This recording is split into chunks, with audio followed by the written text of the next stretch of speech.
রাফি ভাইয়া, বাসায় তো কেউ নেই, বাহিরেও বৃষ্টি পড়তাছে, তুমি এই বৃষ্টির দিনও আমাকে পড়াতে চলে এলে?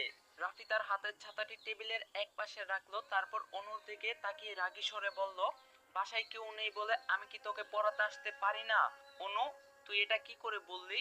অনু কিছুটা ঘাবড়ে গিয়ে রাফিকে বলল, আমি তো এটা বলতে চাইনি রাফি ভাইয়া।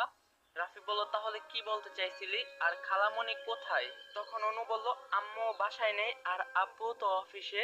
রাফি রুমের দরজা লাগিয়ে দিল। অনু ভয় পেয়ে গেল, বাসায় কেউ নেই, তাই অনুর আরো ভয় লাগছে। রাফি অনুর দিকে তাকিয়ে বলল, নিজের রুমে যা, তোকে আজকে পড়তে হবে। অনু মন খারাপ করে বলল, আজকে না পড়লে হয় না রাফি ভাইয়া, দেখো বাইরে কত বৃষ্টি, এই বৃষ্টির দিনে পড়তে মন চায় না। রাফি এবার রেগে গিয়ে বলল, থাপ্পড় চিনিস? থাপ্পড়ে তোর সব দাঁত ফেলে দিব, বেয়াদব মেয়ে, যা নিজের রুমে গিয়ে পড়তে বস। রাফির এমন কথা শুনে অনুর কান্না পেয়ে যাচ্ছে, কিন্তু কান্নাটা চেপে নিজের রুমে চলে গিয়ে পড়ার টেবিলে বসলো। অনু ইন্টার ফার্স্ট ইয়ারে পড়ে আর রাফি অনার্স চতুর্থ বর্ষে পড়ে। রাফি অনুর একমাত্র খালাতো ভাই। রাফির কোনো ভাই বোন নেই, অনুরও কোনো ভাই বোন নেই। অনুর মা আর রাফির মা আপন দুই বোন। অনু এবং রাফির বাসা যেহেতু কাছাকাছি, তাই অনায়াসে রাফি অনুর বাসায় আসতে পারে। রাফির এই হুটহাট অনুর বাসায় চলে আসাটাও অনু মানতে পারে না। অনুর মা রাফিকে কিছু বলেও না, উল্টো রাফি বাসায় আসলে অনেক খুশি হয়। তাই অনুর মা অনুকে পড়ার দায়িত্বটা রাফিকেই দিয়েছে। আর রাফি প্রচন্ড রাগী একটা ছেলে। রাফিকে দেখেই অনু ভয় পায়, তাই না পারে কিছু বলতে আর না পারে কিছু সইতে। অনু খুব নিরুপায়। অনু মন খারাপ করে একটা বই বের করলো, ফিজিক্স। বইটা বের করে পৃষ্ঠা এক পাতা দু পাতা উল্টাতে লাগলো।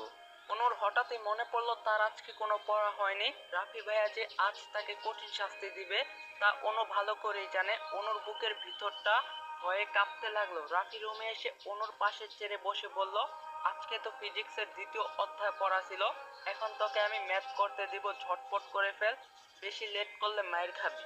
অনু অপরাধের স্বরে রাফিকে ডাক দিল, রাফি ভাইয়া। ওইদিকে রাফি ফিজিক্সের বইটা একটা অধ্যায় মনোযোগ দিয়ে দেখছিল। অনুর ডাকে অনুর দিকে শান্ত চাহনিতে বলল, হ্যাঁ বল, কি হয়েছে? অনু বলল, ইয়ে মানে আমি মানে। রাফি রেগে গিয়ে বলল, কি এ মানে মানে করছিস, ঠিক করে উত্তর দে। অনু কান্না জড়িত কণ্ঠে রাফিকে বলল, ভাইয়া আমি আজকে পড়া শিখতে পারিনি। রাফি কপালে হাত দিয়ে শান্ত স্বরে বলল, কি বললি, আরেকবার বল। রাফি ভয়ে কাঁপাকাঁপি অবস্থা হয়ে গেছে। রাফি এত শান্ত স্বরে কথা বলছে মানে? আজকে বাইরে এই ঝড় বৃষ্টির সাথে অনুর কপালেও ঝড় বৃষ্টি আছে। অনু কিছু না বলে একদম চুপ করে হাত গুটিয়ে বসে রইল। রাফি আবারও অনুকে জিজ্ঞাসা করলো, কিরে অনু, কথা বলছিস না কেন? বলতে বলছি না। শেষের কথাটা রাফি এত চিৎকার করে বলল যে অনু ভয়ে কেঁদে দিল। আবার বলল, আমি আজকে পড়া শিখতে পারিনি।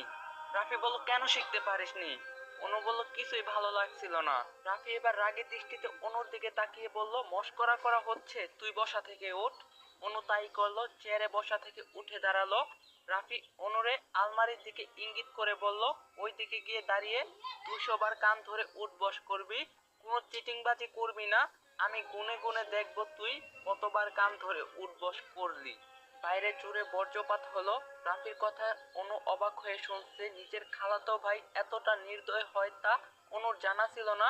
অনু মিনতি করে রাফিকে বলল, এবারের মতো আমাকে ক্ষমা করে দাও রাফি ভাইয়া, আমি এবার থেকে প্রতিদিন পড়া শিখে রাখবো।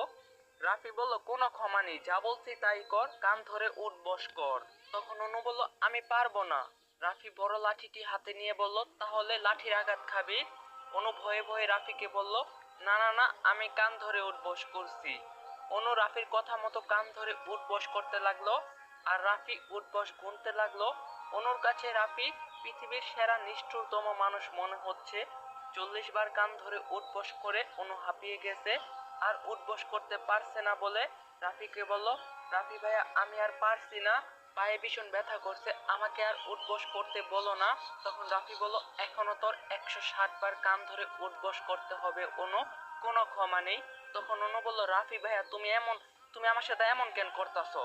তখন রাফি বলল, পড়া শিখলে এমন কষ্ট করতে তোকে হতো না, এখন আমার কিছু করার নেই, কান ধরে উঠবস কর।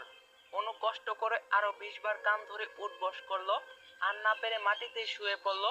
রাফি চেয়ারের টেবিল থেকে উঠে এসে অনুর পাশে মাটিতে বসলো। রাফি বলল, এই অনু তোর কি হলো? অনু কোনো কথা বলছে না। অনু চোখ বন্ধ করে আছে। রাফি কোনো উপায় না পেয়ে অনুকে কোলে তুলে নিয়ে বিছানায় শুয়ে দিল। অনু চোখ খুলে রাফির দিকে তাকিয়ে চাপা কান্না করে রাফিকে বলল, রাফি ভাইয়া তুমি খুব পচা, আমাকে শুধু কষ্ট দাও। রাফি অনুর দিকে এক দৃষ্টিতে তাকিয়ে রইল। গাইস সবাই হেডফোন লাগাও। অনু বুঝতে পারছে না রাফি এভাবে কেন তার দিকে তাকিয়ে আছে। রাফি হঠাৎ করে অনুর দিকে ঝুঁকে এসে অনুর কপালে গভীর চুমু দিল। অনু ভয়ে কিছুটা দূরে সরে বলল, রাফি ভাইয়া তুমি আমার কপালে চুমু দিলে কেন? তখন রাফি বলল, বেশি কথা বলিস, তুই চুপ করে শুয়ে থাক, আরো 140 বার তোকে কান ধরে উঠবস করতে হবে। অনু রাফির ডান হাত নিজের দু হাতে আঁকড়ে ধরলো। রাফি নিজের হাতে অনুর হাত চেপে ধরা দেখে অবাক হলেও কিছু বলল না, শুধু অনুর মুখের দিকে তাকিয়ে রইল। অনু রাফির হাত চেপে ধরেই বলল, প্লিজ রাফি ভাইয়া আমাকে আর শাস্তি দিও না। রাফি চোখ বন্ধ করে কিছুক্ষণ ভেবে তারপর বলল, শাস্তি দিব না, কিন্তু একটা শর্ত আছে। অনু ভয় পেয়ে রাফিকে বলল, কি শর্ত ভাইয়া? রাফি বলল, তোকে আমার দুগালে দুটো চুমু দিতে হবে। অনু চোখ বড় বড় করে শুয়ে থাকা থেকে উঠে বসে রাফির দিকে তাকিয়ে অবাক হয়ে বলল, কি? রাফি স্বাভাবিক কণ্ঠে বলল, যা শুনলি তাই করতে হবে, না হলে তোকে 140 বার কান ধরে উঠবস করতে হবে। অনু ভয় পাওয়ার দৃষ্টিতে রাফির দিকে তাকিয়ে বলল, আমি তোমার দুগালে চুমু দিতে পারবো না রাফি ভাইয়া, তুমি আমাকে অন্য কিছু করতে বলো। রাফি অনুর দিকে হিংস্র দৃষ্টিতে বলল, তাহলে 140 বার কান ধরে উঠবস কর। রাফি কথায় অনু কান্না পেয়ে যাচ্ছে। কতটা লজ্জাজনক পরিস্থিতিতে রাফি অনুকে ফেলছে। অনু কি করে এটা করবে? আর না করেও তো কোনো উপায় নেই, কারণ অনুর পায়ে এখন খুব ব্যথা করছে। পায়ের ব্যথায় উঠতে পারবে কিনা সন্দেহ। অনু উপায় না পেয়ে রাফির কাছে গেল। রাফি এখনো অনুর দিকে তাকিয়ে আছে। অনু রাফির খুব বেশি কাছে। রাফির থেকে অনুর দূরত্ব 1 ইঞ্চি। অনুর ভীষণ ভয় লজ্জা লাগছে, তাই অনু চোখ বন্ধ করে রাফির দুই কাঁধে নিজের দুই হাত রেখে রাফির গালে চুমু দিতে গেল, কিন্তু ভুলবশত অনু রাফির গালে চুমু দিতে গিয়ে ঠোঁটে চুমু দিয়ে ফেললো। অনু চোখ খুলে যখন ব্যাপারটা বুঝতে পারলো, তখন অনেক জোরে চিৎকার দিল। এটা অনু কি করে ফেললো? ভুলবশত কিনা রাফি ভাইয়ের ঠোঁটে চুমু দিয়ে ফেললো। এবার অনু বিছানায় হাত পা ছড়িয়ে ছিটিয়ে কান্না করতে লাগলো, কিন্তু রাফি সেই একইভাবে বিছানার এক পাশে বসে আছে। রাফি অনুর কান্না দেখে মনে মনে রাফি হাসি পেলেও মুখে অনুকে বলল, বাহ অনু বাহ, তুই তো দেখি এক ধাপ এগিয়ে গিয়েছিস রে। তোকে বললাম আমার দুগালে চুমু দিলেই তুই শাস্তি থেকে মুক্তি পাবি, আর তুই কিনা সরাসরি আমার ঠোঁটে চুমু দিয়ে বসলি। তুই ভীষণ দুষ্ট হয়ে গেছিস। অনু একবার রাফির দিকে রাগী দৃষ্টিতে তাকালো, তারপর আবার লজ্জা পেয়ে তাড়াতাড়ি করে বিছানার কাঁথা নিজের শরীর এবং মুখে জড়িয়ে শুয়ে পড়ল। অনু রাফির বিপরীত দিকে ঘুরে শুয়ে রাফিকে বলল, রাফি ভাইয়া তুমি তোমার বাসায় চলে যাও প্লিজ, আমাকে আর কিছু বলতে এসো না।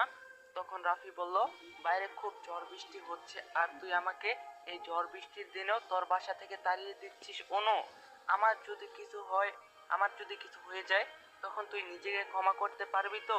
তখন অনু তাড়াতাড়ি করে রাফির দিক করে শুয়ে পড়লো। তারপর রাফির দিকে তাকিয়ে অনু বলল, তোমাকে বাইরে যেতে হবে না রাফি ভাইয়া, তুমি এখানেই বসে থাকো। রাফি নিজের মোবাইল ফোন বের করে গেমস খেলতে লাগলো। বেশ কিছুক্ষণ সবকিছু নীরব হয়ে রইল। অনু মুখের উপর এখনো কাঁথা দিয়ে রয়েছে। অনুর বুকের ভিতরটা টিপ টিপ করছে। ওই সময় কি করে বসলো রাফি ভাইয়ের ঠোঁটে কিনা অনু আর কিছু ভাবতে পারলো না। নীরবতার পর্যায় শেষ করে রাফি অনুকে জিজ্ঞাসা করলো, অনু তুই বাসায় একা কেন, খালামণি কোথায় গেছে? তখন অনু অনু কাঁথা থেকে মুখ তুলে রাফির দিকে তাকিয়ে বলল, আম্মু বাজারে গেছে রাফি ভাইয়া, আজ বাসায় আদা রসুন তেল চিনি লবণ কিচ্ছু নাই, সব শেষ হয়ে গেছে। আম্মু আব্বুকে বলতে খেয়াল ছিল না, ফোনে টাকাও নেই, তাই তো আম্মু বাজারে চলে গেল। কিন্তু ঝড় বৃষ্টির জন্য হয়তো আম্মু কোথাও দাঁড়িয়ে অপেক্ষা করছে কখন বৃষ্টি থামবে। রাফি অনুর দিকে তাকিয়ে বলল, খালামণি ছাতা নেয়নি?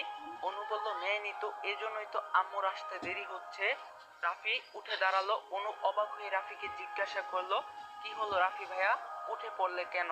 রাফি অনুর দিকে রাগী দৃষ্টিতে তাকিয়ে বলল, বোকা মেয়ে, আমাকে আগে বলবি না ঝড় বৃষ্টি কখন থামবে কে জানে, আমি গিয়ে খালামণিকে নিয়ে আসি। অনু মন খারাপ করে বলল, তুমি তো আমার কাছ থেকে জানতে চাওনি। রাফি রুম থেকে বেরিয়ে গেল। অনু শুয়ে থাকা থেকে উঠে বসলো। অনু এবার নিজেই রেগে বলল, পচা রাফি ভাইয়া তুমি, আমাকে আগে শাস্তি দিতে আর এখন লজ্জা দাও। আম্মুকে তো রাফি ভাইয়ার এসব কাজের কথা বলতেও পারবো না। আম্মুকে বলে দিলে রাফি ভাইয়া আমার 12টা বাজিয়ে দিবে। বেশ কিছুক্ষণ সময় পর রাফি অনুর মা আমেনা বেগমকে নিয়ে বাসায় পৌঁছালো। অনুর পা ব্যথায় উঠে দাঁড়াতে পারবে না, তাই বিছানায় শুয়ে রইল। আমেনা বেগম অনুর রুমে এসে হাসি মুখে অনুকে বলল, দেখছিস অনু, আমার রাফি বাবা কত ভালো। তুই তো কোনো কাজেরই না, আমি ঝড় বৃষ্টিতে দাঁড়িয়ে আছি, ওই আমাকে হাতে ছাতা নিয়ে নিতে আসবি তা না, উল্টো এখানে। তো গাইস, প্রথম পর্ব এখানে শেষ। দ্বিতীয় পর্ব যদি আপনারা চান তাহলে এই ভিডিওতে 4K লাইক আর 1K কমেন্ট করে যান। কালকের মধ্যে দ্বিতীয় পর্ব হয়ে যাবেন ইনশাল্লাহ।